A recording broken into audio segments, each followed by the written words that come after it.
Current affairs with Nadeem भट्टी, मेज़बान doctor Shahid Istiklal. बिस्मिल्लाहिर्रहमानिर्रहीम। आप देख रहे हैं निज़ाम टीवी। मैं हूं आपका मेज़बान डॉक्टर शाहिद इस्तकलाल। नाज़रीन, माशरे में बढ़ती गुर्बत इंसान से तरह तरह के जराइम करवाती है। आज हम जिस मौजू पर बात करेंगे, साइबर क्राइम क्या है। जी, मेरे साथ मौजूद है करंट अफेयर विद नदीम भट्टी में मोहम्मद नदीम भट्टी साहब। जी नदीम भट्टी साहब, हमारे नाज़रीन को बताइएगा कि साइबर क्राइम क्या है। बिस्मिल्लाहिर्रहमानिर्रहीम। बहुत बहुत शुक्रिया डॉक्टर साहब। आज हम बात करेंगे cyber crime. Cyber crime mean internet से चलने वाली कोई ऐसी डिवाइस जिसकी मदद से हम यहाँ बैठ के किसी दूसरी जगह पे बैठे हुए किसी दोस्त को या तो हम कोई पैगाम भिजवा दें या उसको कोई किसी ऐसी चीज़ का मैसेज दे दें, या तो उससे वो परेशान हो जाए या उससे खुश हो जाए। उसकी एक छोटी सी मिसाल आप इससे दे सकते हैं कि साइबर क्राइम की सेंस इससे नोट कर लीजिए। आसान अल्फाज में बात करूँगा कि आप किसी का यूज़ करते हैं, किसी की बॉडी यूज़ करते हैं, किसी का फेस यूज़ करते हैं, किसी का अकाउंट यूज़ करते हैं। उस अकाउंट में किसी का नाम, किसी का एड्रेस डाल के, किसी का फेस डालकर उसके ऊपर तरह तरह के कमेंट्स ले रहे हैं और पीछे बिहाइंड द सीन या बिहाइंड दिस प्रोग्राम कोई और बंदा छुपा हुआ है। याद रखिएगा, इसको हम साइबर क्राइम की सेंस या साइबर क्राइम कहते हैं। आजकल ये फैशन बहुत आम हो चुका है और ख़ास तौर पे जो फ्रॉड्स हो रहे हैं बैंक्स के साथ, इंडस्ट्रीज़ में जो फ्रॉड हो रहे हैं, वो इस तरह फ्रॉड हो रहे हैं कि हाइकर्स जो हैं इंटरनेट के साथ जो हाइकिंग करते हैं, वो आपके अकाउंट्स को हाइक करते हैं। हाइक करने के बाद या तो आपके अकाउंट से पैसे निकलवा लेते हैं, जिसको आप बैंकिंग फ्रॉड कहते हैं। इनके साथ एक टीम मिली होती है। याद रखिएगा, इन सब की टीम की जो मुश्तमिल अफराद हैं मुख्तलिफ डिवाइस के साथ आपको कंट्रोल करते हैं। कंट्रोल करने के साथ आपसे या आपके बैंक से कोई ना कोई चीज़ बेच देते हैं, जिसका नाम एक साइबर क्राइम है। अच्छा बट साहब, इसका मतलब कि जो अक्सर हम देखते हैं कि फेसबुक पे एक मैसेज आता है, कई दोस्तों के आता है जी कि मेरा जो ना फेसबुक का अकाउंट हाइक हो गया, और वो मुख्तलिफ लोगों से डिमांड करता है कि जी मुझे इतने पैसे भेज दें। वो मजबूरन जो ना फेसबुक पे दोबारा लोगों को अपील करते हैं जनाब ये मेरी आईडी नहीं है। डॉक्टर साहब, ये एक बहुत घटिया एक गाविश है किसी इंसान की कि किसी शरीफ इंसान की एक फ़ोटो लगा ली या उसका टाइटल इस्तेमाल कर लिया और लोगों से, दोस्तों से मदद मांगनी शुरू कर दी कि मैं किसी वजह से बीमार हो गया हूँ या अपाहज हो गया हूँ या मैं मेरी बहन की शादी है या कोई किसी किस्म के ऐसे हीरो हिज्जत बहाने कि मेरी मदद की जाए, मेरा अकाउंट ये है। तो कुछ दोस्तों ने पहले ये लोगों को, ये पुराना फैशन वैसे हो गया, लोगों ने उनकी मदद भी की, लेकिन बाद में बंदे को ये पता चला कि यार ये तो मेरा अकाउंट यूज़ हो रहा है। फिर उन्होंने दोस्तों को अपने व्हाट्सएप के साथ या फेसबुक के थ्रू ये पैगाम देने शुरू किए कि ये मेरा कंसर्न नहीं है, ये कोई और बंदा है जो मुझे यूज़ करके आपसे पैसे एंट्री की कोशिश कर रहा है। अच्छा बट साहब, हमारे नाज़रीन को ये बताएगा कि पाकिस्तान में कितनी बड़ी तादाद जो इंटरनेट यूज़ कर रही है। पाकिस्तान में एक अंदाजे के मुताबिक, एक सर्वे के मुताबिक तकरीबन 5 करोड़ लोग इंटरनेट के थ्रू मोबाइल, लैपटॉप इस्तेमाल करके इस चीज़ की यूटिलाइजेशन कर रहे हैं। बट साहब, साइबर क्राइम में किस किस्म के क्राइम हो रहे हैं, हमारे नाज़रीन को बताइएगा। डॉक्टर साहब, इसमें सबसे पहले तो हम ये देखें कि साइबर क्राइम में, याद रखिएगा, लोग किसी के अकाउंट में, बैंकिंग अकाउंट में घुस के उसको ट्रैप करके, उसको हाइक करके उससे पैसे निकलवाने की कोशिश करते हैं। याद रखिएगा कि ये इस ऐसी पीक तक पहुंच चुका है ये काम कि आप वो झूठे ही किसी बैंक का नाम नोट करते हैं, उनका एग्जैक्ट ओरिजिनल नंबर से कॉल करते हैं और जो ओरिजिनल आईडी है उस बैंक की उसको वो स्टॉप कर देते हैं।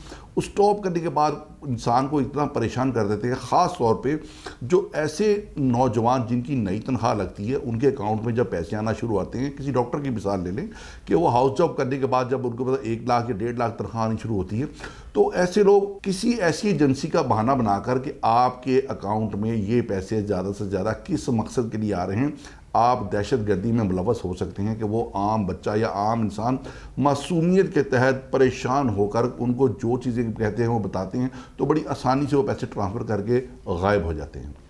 अच्छा बट साहब, हमारे नाज़रीन को ये भी बताइएगा कि क्राइम सीन क्या है। क्राइम सीन देखिए, एक क्राइम का एक सेंस है और एक सीन है। 2 बातें करूँगा।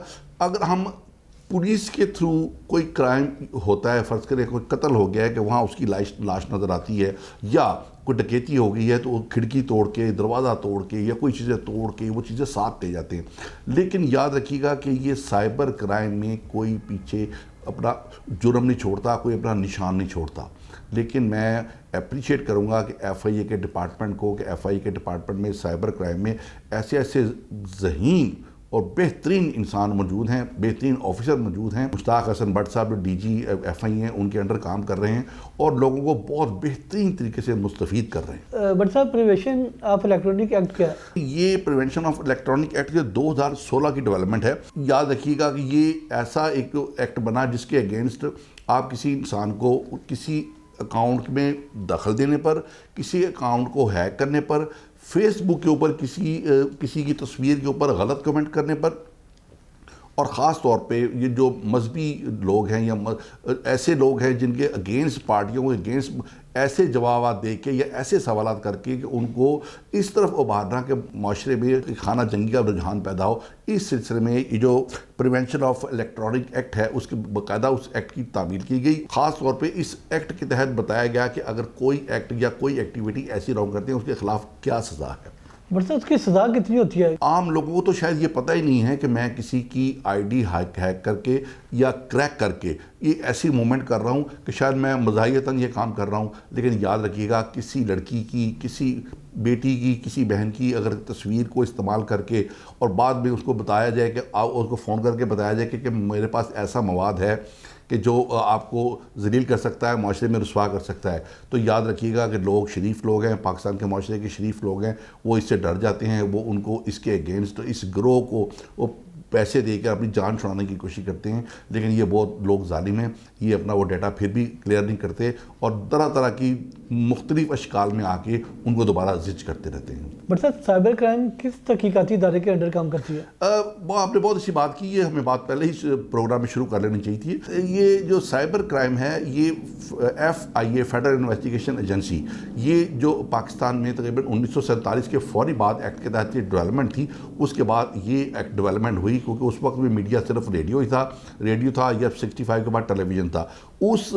इन मीडियाज़ के तहत या किसी तकारीर के तहत कुछ लोग अपनी इतनी इश्ताल अंगेज़ी दिखाते थे जिससे मुश्ताल होकर लोग आपस में लड़ना झगड़ना शुरू करते थे कि ये एक्ट उस एक्ट के लिए काम आया था। अच्छा बट साहब, हमारे नाज़रीन को ये बताएं कि साइबर क्राइम की कंप्लेंट कैसे की जा सकती है? देखिए, इसके लिए FIA का साइबर क्राइम विंग है, बहुत ही हाई और इंटरनेशनल स्टैंडर्ड की मशीनरी के साथ इक्विप्ड है। मैं पर्सनली डायरेक्टर साइबर क्राइम को विज़िट कर चुका हूँ। उनकी गाड़ी में, उनकी ऑफिस में इतनी हाई लेवल की चीज़ें ऑब्ज़र्व हैं कि अगर वो यहाँ से गुजरना चाहें, किसी को हैक करना चाहें, स्टॉप करना चाहें, या रेडियो के तहत किसी की रेडिएशन लेते हुए किसी की बात सुन सकते हैं। और ख़ास तौर पे 4 दीवारों के पीछे भी कोई अगर जराइम शुदा लोग या गुनाह करता लोग छुपे हुए हैं, उनकी ऑब्जर्वेशन लेके उनको फोकस करके उनको पकड़ सकते हैं। इनका इस एक्ट के तहत अगर हम कंप्लेन करना चाहें, अक्सर बच्चियां प्रॉब्लम में आ जाती हैं, अक्सर लड़के उनको धोखा देते हैं, उनके साथ दोस्ती बहाना